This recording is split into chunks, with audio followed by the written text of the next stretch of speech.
Hey guys, welcome to your weekly movement motivation. A little bit different today. I am going to go over how to use the lat machine. I see a lot of people use this, and I'm not going to say that they're using it incorrectly, but I think that you could be a little bit more efficient on it, and I want to give you some of those tips. So the first thing is setting it up.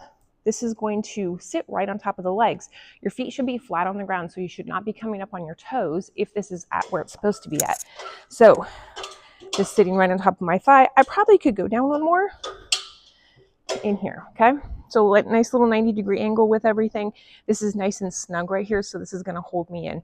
If this is too high and you're having to do this, you've lost some of your base support, and that's not good in this exercise. So I have a W handle on here, plenty of different handles, all the same concept, okay? So the first thing is making sure that you're keeping your shoulders back and down. So what I see a lot of people doing in this exercise is getting themselves locked and loaded in here, and then they let their shoulders come up each time. Pull, and then all the way up. And so what you're doing is you're sort of losing that lat activation, which is what you need for this exercise. So instead of letting the shoulders come up, we're going to retract, keep everything down, and we're going to pull from that position. Okay?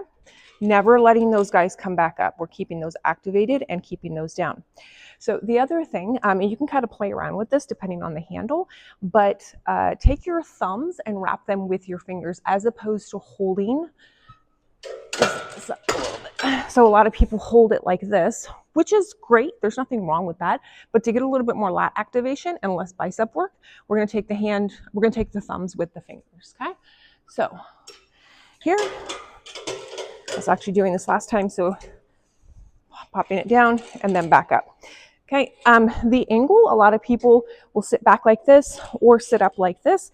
That's really kind of depending on what you're trying to target in terms of your lat position. So I'm not going to give any sort of cues on that. I like to lean back just a little bit and then pull down. What you should never be doing is pulling behind your head like that. The risk reward in pulling that behind your head for probably 95% of the population is not there. There are a few people in some very specific situations where that is an appropriate exercise, but it would not be my recommendation. I would recommend keeping it in the front, bringing it down to about the collarbone area. Okay, so I hope that helps explain a little bit this machine, and hopefully give you some tips to make it a little bit more efficient for you. Hope you guys have a great week.